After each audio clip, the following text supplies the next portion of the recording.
Bulawayo and Matebeleland, Gukurahundi was not just an act of an attack on the rights of the people and their lives.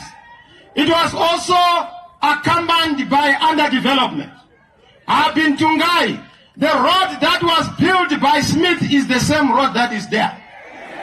I've been to Cholocho. The roads, the single strip roads that were constructed during the Rhodesian regime are the roads that are there.